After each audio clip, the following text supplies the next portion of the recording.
On this episode of the Nationwide Real Estate Mastery Podcast, we sat down with BrentLBowers to uncover how to generate passive income from land investing.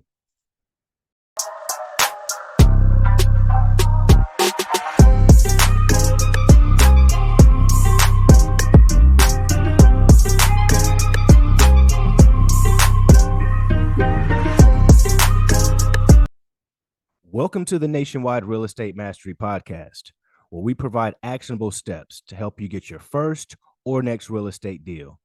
Now, during this episode, you're going to discover exactly how to generate passive income from land investing. Now, for those of you who are new to the show, my name is Shaun Young, today's host, and I love all things real estate.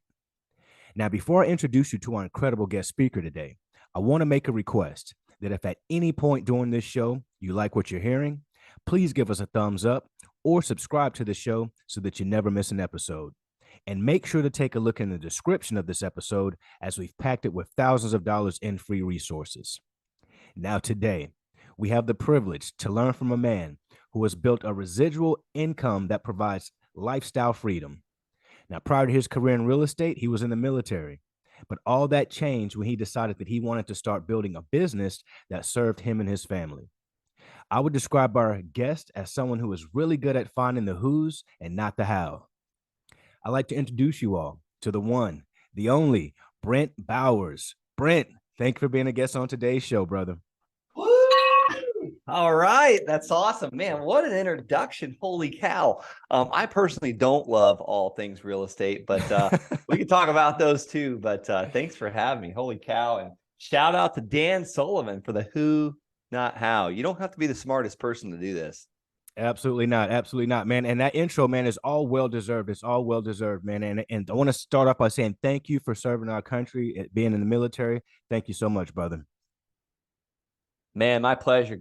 God bless our country and our nation and the people that are still serving today. I couldn't hack it. I got out after 8.5 years. I was out. And, I know you were Air Force as well. Yeah. I told you my brief story. I tried to join the Air Force, but they didn't want me. So they told me to go to the Army. Well, man, since we're talking about your background, Brent, man, let's go ahead and dive into that. Can you give the audience a brief background on who you are, where you're from, and how you got started? Yeah, just a normal dude. I grew up in Okeechobee, Florida, a small town in Florida. Our biggest producer of income was cattle, actually feeder calves to be exact. Barely graduated high school, got married super young, got into real estate 2007, got my license. Thought I needed a license to be an investor. Bought that first property that came, like literally the sister agent, Velva Cannon, who was training me. She got a listing and I put an offer on it. So I just took action, like immediate, massive, violent, imperfect action. And then 2008 happened for me. And I was a big quitter in 2009 because I pretty much went from a business owner to a landlord to a realtor to can't afford my rent, was about to be homeless and moved in with my in-laws. And I was like, well, there's got to be something different. And my wife at the time, I really looked up to her grandpa. He introduced me to Jim Rohn, not personally, but through like cassette tapes. And I transferred them over to CDs because I didn't have a cassette tape in my truck. But I was listening to Jim Rohn going down the road, and I just wanted to reset in life. I wanted to go back to school, and I was like, I can't pay for it. I don't have any money. So I just was like, all right, let's see if we can join the Air Force. They'll send me to school, right? And got into the Army. A couple combat deployments later in a divorce, and my life was kind of like, tons of changes, and met the woman of my dreams. And this is about 2015 time frame. I was getting back into real estate because we had a baby pretty quickly, and I was like, man, I gotta get out of this military. This is hard work, and I'm always gone, and I can't raise a family this way. So I found land investing, and it changed my life. And here we are, man. Here we are today with land investing, and you are doing a phenomenal job at that, which is, of course, how you've got my attention, of course. So, man, let's talk about that. And that is a great story, man. I really want to point out the fact that you shared how vulnerable you were during this process. You weren't an A student, so to speak. You didn't have a scholarship. you didn't have a silver spoon like in your mouth when you were born, and you didn't come from a rich family. None of these excuses that people may give themselves to say, man, Brent's doing it because he's so handsome and he's just a rich guy. He comes from wealth and knowledge. No, none of that at all was the case for Brent. So thank you for sharing that with our audience, because that's very much relatable. That's relatable. No, man, if I can give someone hope, like I cannot believe I'm on this podcast today. And if we have one listener that gets value from this, my main thing is, like, you can sum it all up to, I'll take action. The answers are there. The answers are right here on this podcast. You just have to take the action. 100%. Couldn't agree with you more. Man, that is so funny that you mentioned that you were doing some studies on cassette tapes before you transferred it over to CDs. I can promise you, some of our listeners out here right now are like, cassette tapes. Like, what do you mean? They don't even know what that is. That's how funny and how fast technology changes. So, Believe you man, used to have to rewind those things? exactly right. You got to spend like 5 minutes just rewinding the tape to hear your favorite song again. And it's amazing how you can create products around products. Like, they used to sell, like, for VHS, like it's almost like a big cassette tape, but it plays video. They Yep. used to sell those rewinders. Like, it would rewind, you like take them out of your VCR and then put them in your rewinder, Yep. because supposedly it was bad for your VCR and your tapes. Bull crap. They were just trying to make money. So they Exactly, man. created another business around that. So it's amazing what you can do in business. Business is so incredible. Yeah, I'm a capitalist 100%. I love capitalism and the opportunity to create opportunity for yourself and your family. So I'm not opposed to that, but it is so funny that you point that out. Like, you're right. Anything you could create a system or a product for almost anything out there, guys. So So Brent, true. so Brent, man, before we dive into exactly how to generate passive income from land investing, which I'm sure our audience is super excited to learn about, you contribute a lot of your success to your ability to take action, even without having all the answers. Why do you think this has played such a huge role in your success? Yeah, I'll tell you, because it's like I'm just willing to go out there and make it work, make it happen. We never are gonna have all the answers. I mean, it says in the Bible, let tomorrow's problems be tomorrow's problems. We only have the answers that will get us through today.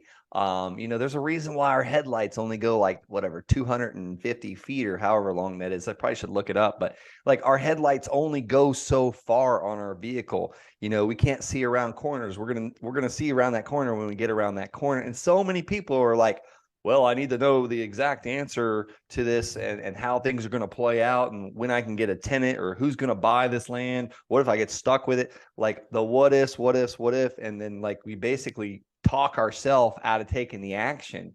It's like, I'll give an example. My dad has a lease hunter, and this lease hunter pays him a certain amount of money, like $6,000 per year, to rent out like 10 acres of his land. It's surrounded by, like, basically, we call it water management here in Florida. Mm-hmm. It's basically Bureau of Land Management. And there's tons of, like, deer and turkey and hogs, and it's great hunting. And he's like, oh man, the neighbors clearing like right up to my property line. I think it's going to ruin the hunting. And I'm afraid that the lease hunter's not going to want it next year, but he keeps calling me. I was like, you're worrying about things you shouldn't worry about. Indeed. And that's what so many people do. Like, at the end of the day, like, we talk ourselves out of just great opportunity. You could take that back to, dating in high school or college or whatever. What if she says no? Well, if she says no, go ask three other women or Exactly. men. Like, there's plenty of I mean, there's so much opportunity. There's so much abundance. And I'm looking out my window right now, and there's so many leaves on the trees and grass in the yard. It's like, God did not limit what he's put on this earth for us. No limitations at all, brother. I could not agree with you more. I love that. I love the fact that you have pointed that out as well. That's a motto that I promote all the time on this station or on this podcast, which is, guys, you can't wait to take action. As soon as that first light is green between here and your goal, which is your destination, you've got to go. Don't wait for all the lights to be green between here and your destination. You've got to go as soon as that first light is green, and have faith that by the time you get to that next light, you'll know exactly what to do. So, There you man, go. Stomp that gas, burn those tires, and let's go. let's go, man. Let's go. Guys, what makes the Nationwide Real Estate Mastery podcast show unique is that each show comes with a detailed, actionable step plan so that you guys can go out there and get your first or your next deal. That way, all you have to do is pull these steps out of the show, create a blueprint, and go implement it. And make sure you guys check out Brent's information that's going to be in the description so that you can get all the key takeaways and all the information that he's generously allowed us to give you guys today. So, Brent, man, let's go ahead and dive into exactly how to generate passive income from land investing. Let's start with step one. Step one. All right. So step one, I did not start like this, by the way, but this is what I've evolved into. I had the opportunity of getting to hang out with about 400 other land investors. And believe it or not, like, this is a small world. HGTV hasn't made it sexy. Everyone is passing by this. Like, everyone's ignoring this income strategy. So here's step one. I need to pick a playground. Like, I have students that make a fortune in their own backyard. I have students that make a fortune overseas. I'm in both. I do both strategies for myself, but I started in my own backyard within about a 2.5 hour radius. So we go to Zillow, we go to Redfin. We want to see where the land is actually selling right now. How do you do that? Well, Redfin, you go to the top right. Actually, first, excuse me, you go to your backyard. Let's just say you're in Orlando, Florida. Put in Orlando, Florida in Redfin, search it, hit the search button, and then go to the top right where it says all filters. You select all filters, and then you want to select sold. Like, we're looking for the solds. We want to see demand. And then after that, you're going to scroll down and select land. And then after that, you're going to scroll down a little bit more and select, like, in the last 3 months, the last 90 days. And then you're going to go back to that map and exit out of Orlando, Florida, where you're just looking at the map, and I want you to zoom out or hit the negative button and zoom out. You're looking for clusters of land that is selling. This tells you where the demand's at in the last 3 months. Well, if you're in Florida or in Orlando, that 3 months is going to be overwhelming. You might have to go back to the right side and click the last 7 days or the last 30 days. But we're really just looking for demand. And once I see that demand, I'm going to click on all those solds. I want to click on at least 7 or 8 of them. And I want to see a couple things. How much is the land selling for? What size is it? And the third thing, very powerful, it took me years to figure this out, is who is selling that land? Who is selling that land? Because you'll see a listed by and bought by. That's the seller's agent or the listing agent. And then the bought by is a buyer's agent. It took me years to figure this out. These are my best partners because they've got buyers. They're going to tell me about A Street through D Street, and then F Street, like that street has no water or no sewer, no power. So F those, like, type thing. So that is powerful. But that's the first step, is figuring out where the demand's at, what size parcels in demand, and what those parcels are selling for. And the next step, step number 2, is it's time to get a list of landowners. I don't know, Shaun, you might be using, I don't know what list pooler you use, list provider. I really like PropStream. I go and pull a list of landowners on PropStream in that exact neighborhood where the land is selling. And I start sending them a very specific letter, and I call it my land offer letter, or my LOL, because every time I get one signed, LOL. The LOL. And please stop me. I'm just giving you through all the steps. Like, stop me if I lose you or confuse you, or you want to let me take a breath. No, you're going great, brother. Before we dive fully into step 2, I do want to make a point. Brent pointed out a super, like, huge nugget that I hope you guys picked up on. And that was, he said he wanted to see where the activity was going on in these cities. But then once he pulls up the property, he's looking to see who was the listing agent. Who was the purchasing it? What agent represented the buyer? All of these things are good things to know so that you can have these relationships before going into a market blindly, or before going into a market and not having a clue on what people are doing or buying there. So I just wanted to point that out, that was a huge nugget. I hope you guys didn't pass that over. Make sure you go back and re-listen to this podcast episode, because I can guarantee it's going to be packed with nuggets just like that one. Brent, let's go ahead and dive into step 2, man. So the land offer letter. Yeah, step 3 would be the land offer letter. Step 1's pick the area. Okay. Step 2, get a list of landowners. You're like, what list? Just pull the dadgum landowners in that neighborhood. Like, don't overthink this. Keep it so simple. And then number 3, I want you to send a purchase agreement, or what I call the LOL. The LOL is a purchase agreement. It's a 2-page purchase agreement. And Shaun, I've been triple split testing this purchase agreement. When I mail it, I'm mailing this exact letter. I've been triple split testing it against neutral letters, another land offer letter like type thing I was using, and a postcard. And this LOL is by far outperforming everything else. And I'd love to give your audience that. I just put it online. It's if you go to the landsharks.com/LOL as a land offer letter, or laugh out loud because I just got a smoking hot deal under contract. It's your audience is for free. So we send that out and we say the exact amount that we'll pay for that land. Well, how do you figure that out? If all the half-acre parcels are on average selling for $50,000 for a half acre, well, geez, let's offer like 50 cents on the dollar. So send everyone an offer for 25 grand. If you get an asset, a beautiful piece of land that God's not making any more of it, under contract for 25,000 and it's worth 50,000, you have pure gold. People will beat down your door for it. Indeed, 100%. I can 100% attest to that for sure. Brent, let me ask you something, brother. Before we continue with the steps, do you see a difference with the type of sellers who are selling land versus folks who are selling a home? Is it a different type of sale, or do they seem less attached to the land? I mean, what are you seeing? Oh, you're gonna get me fired up here, Shaun. Let's go. Let's go. Here's the thing: landowners are not emotional about this land. Now, granted, you might have that one person that might be emotional about it, but here's the thing, like homeowners, they raised their family in these houses. They raised all their children in these houses. They lived in it for many years and they never painted it. They never replaced the carpet. They never power washed the house. But what are we told? Our homes are our biggest investment. So what do investments do? They increase in value. So it's very hard to get a homeowner to sell their stinky old cat pee house for a discount. But land, most of the time, they've never stepped foot on it. They live in another state, or they're behind on their taxes, or they inherited it. All these different things. Like, you want to know my best list right now that I'm finding land on? Let's hear Code violation list. The code violation list. These are usually free lists in most cities. And here's the thing: high weeds, trash, inoperable, I think I'm saying that right. Inoperable vehicle, permitted storing, like connexes, like these containers. Yep. And they get code violations and they freak out. And I've actually been guilty of that. I had a piece of land I sold to someone on payments via contract for deed. So basically I said, listen, when you pay it off, I'll transfer the deed. Someone put a bunch of storage containers on it. And it's like, I'm getting all these fines, and I'm like a motivated seller right now. I'm like, gosh, dang, like I want to get rid of this land. Yeah, exactly. This is a headache right now. What's going on?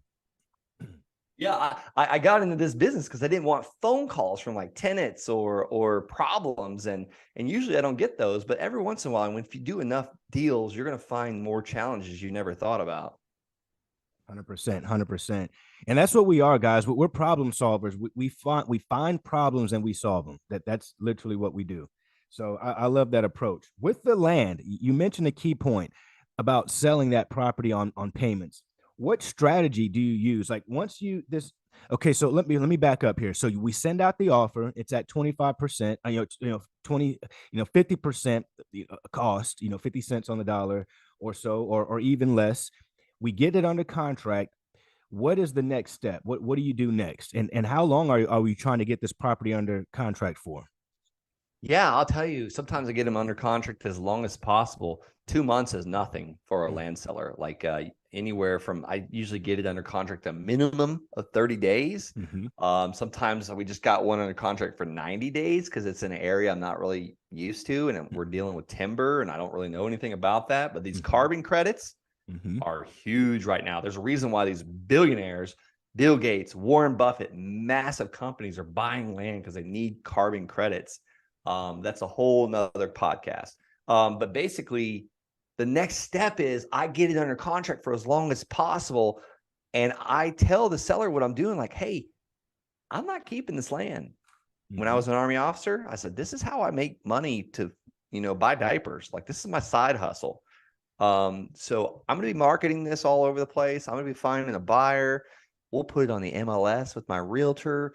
I'll put signs out and Craigslist ads and Facebook ads. And I tell them, like, I prepare them for this. Like, I am a land wholesaler. What does that mean? Well, basically, I buy land and I resell it. And I keep it that simple. But I am marketing for my buyer before I ever pay for this land, because a lot of people are like, what if I get stuck with the land? Well, if you have a buyer ahead of time, you're not getting stuck with anything, especially if you take a non-refundable deposit. So there's a couple ways. I can assign my contract where I sell my purchase agreement. So if I get it under contract for $25,000, it's worth $50,000. A builder would be extremely happy to buy that land for me for $35,000 because it's worth $50,000. So I make the difference between 35 and 25. That's what we call wholesaling land. I do a lot of that. The other one I prefer the most is I buy it for $25,000. It's worth $50,000. I get a down payment, preferably for 25 grand. So I'm profitable from day one and forever. Yep. Yeah. Not like houses. Like, I buy a rental house, I might be profitable in 30 years when I pay it off or sell it, whatever comes first. And things always break on rentals. Like, I could set my watch by it. Indeed. But that's my preferred method. I get a down payment large enough to pay for the land, but does that always happen? No. So I might get a $5,000 or a $10,000 down payment. I give you an example I just did in Florissant, Colorado. We bought the land for 40. We sold it for 90. We had our buyer waiting. He gave us a $5,000 down payment. So where did I get the remaining 35? Now, I used to use my own cash for this, but here's the thing about using your own cash. You really limit your growth.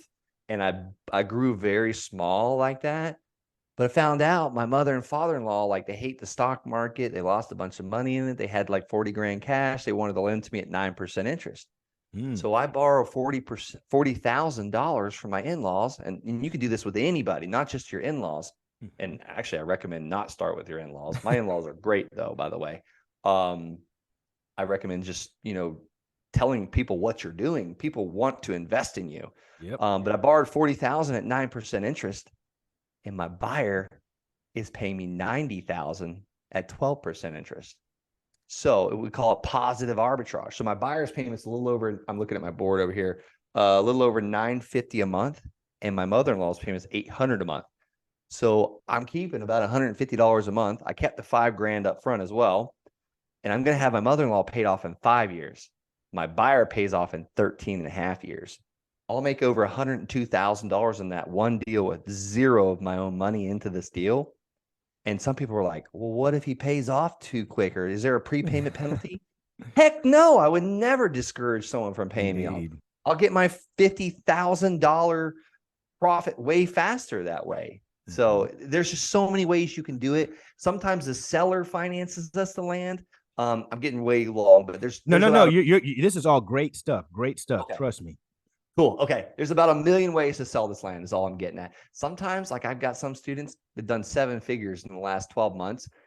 All they do is buy the land with hard money lenders, and they flip it on the multiple listing service. A lot of these guys are in Texas. And after a few of them, they're using their own cash to do it.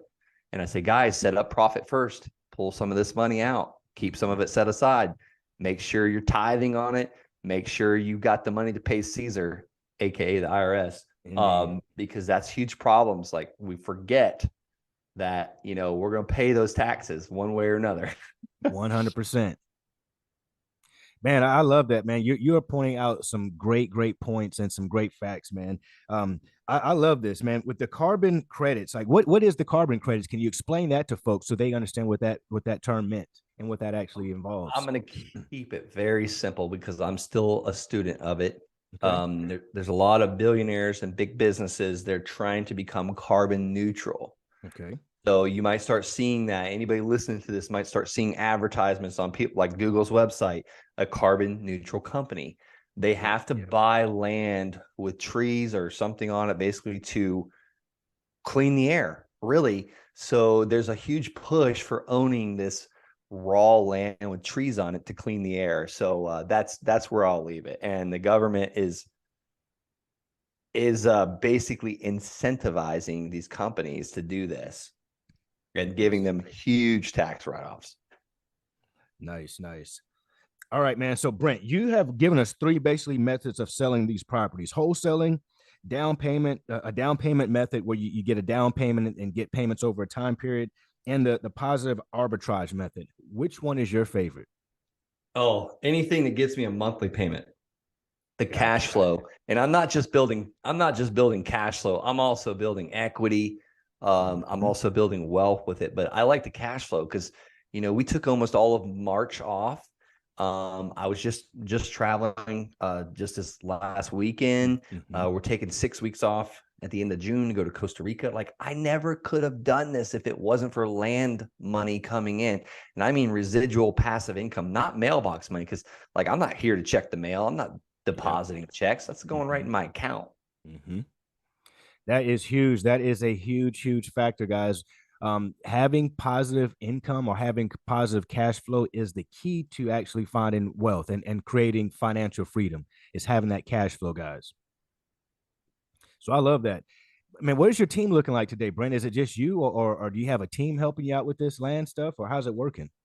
Yeah, we're super small. I used to have a way bigger team, but I was stressing out. I was turning into a maniac. And I was like, we get like, I quit one job, which was the military, and I find my life's freedom.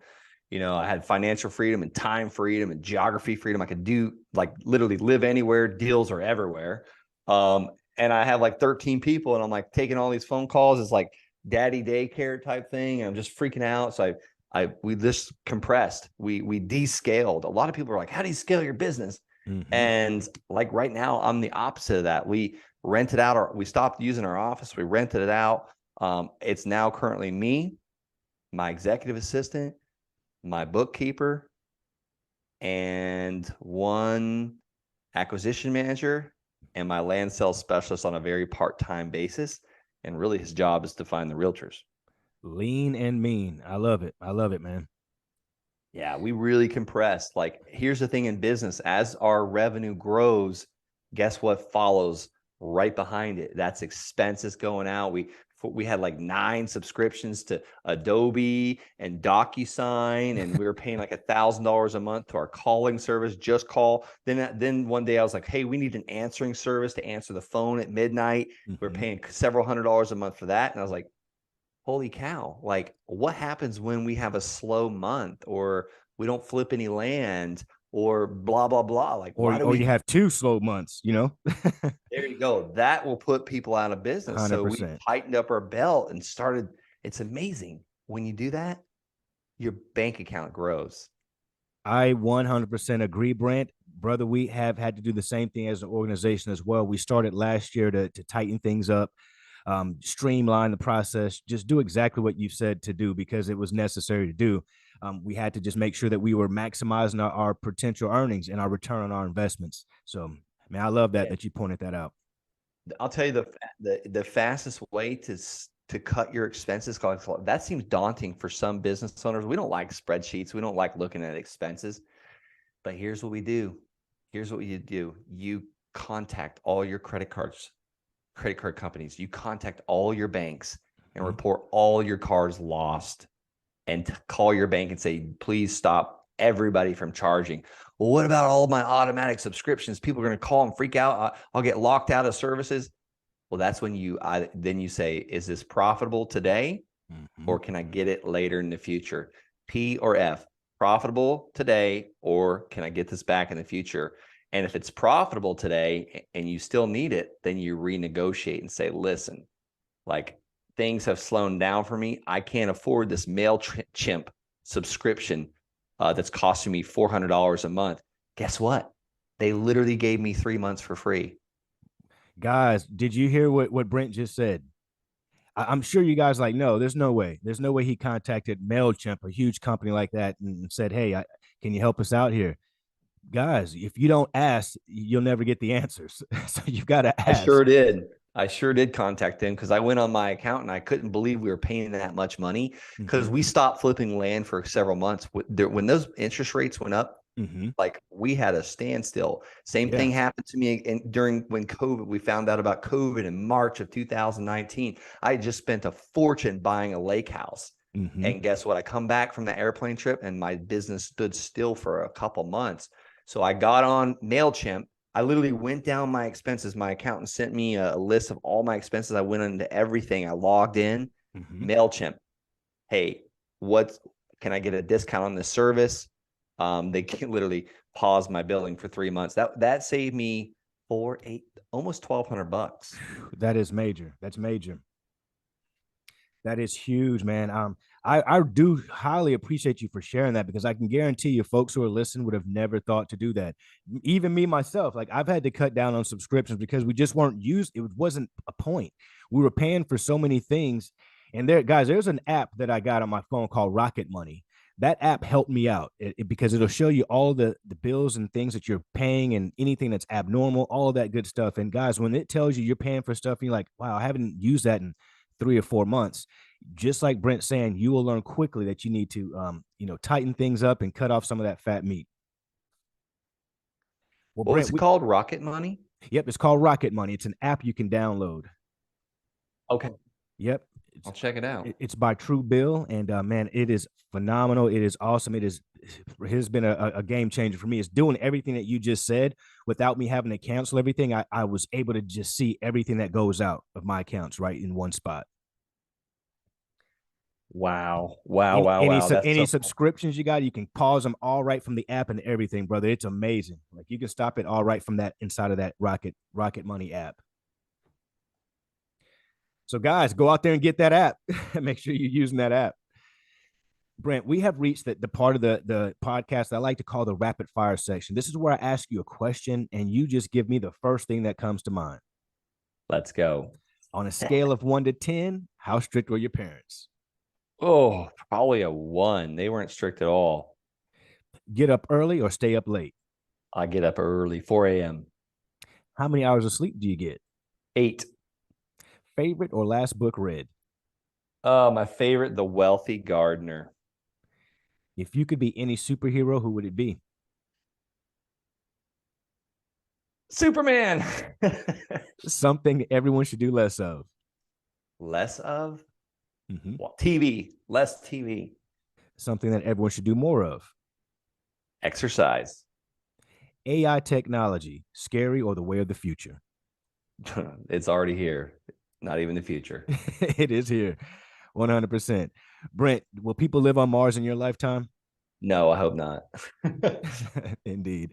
Any final thoughts you want to share with our audience before we get you out of here? Go out there and look for ways you can add value. I heard this from Henry Washington this weekend with Bigger Pockets. When you're networking, figure out how you can serve, like what can you do right now to add. I literally just paid for a system that I'm going to be paying this guy over $5,000 a month. And I said, what can I do to serve you right now? Mm-hmm. Like that will change your life. And take freaking action, like massive, like action. It doesn't have to be huge things, but take small action steps each day. 100%. How can our audience reach you to get more information on what you do? Head on over to thelandsharks.com, schedule a call, or if you want to check me out on other places, BrentLBowers1 is my TikTok handle. I do a video every day on how to make money in land. Man, I love it, guys. If you want to learn how to get into land the right way, contact Brent. He'll help you out, get you taken care of. Brent, man, I want to thank you so much for coming on today's show and sharing so much valuable information with our audience. This has been a great episode. Thank you, Shaun.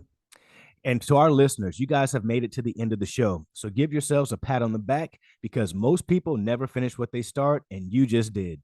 Now, if you got any value out of today's show, please share it with a friend or on your Facebook page. Like this video, subscribe to our channel, and send us topics that you want to learn more about. So until the next episode, you can catch me on any one of my social media platforms. I'll see you guys on the other side. Thanks, Brent. With this crown on my head, I'm seated on the throne. The top is so alone. Only thing that keeps me going is I know my sin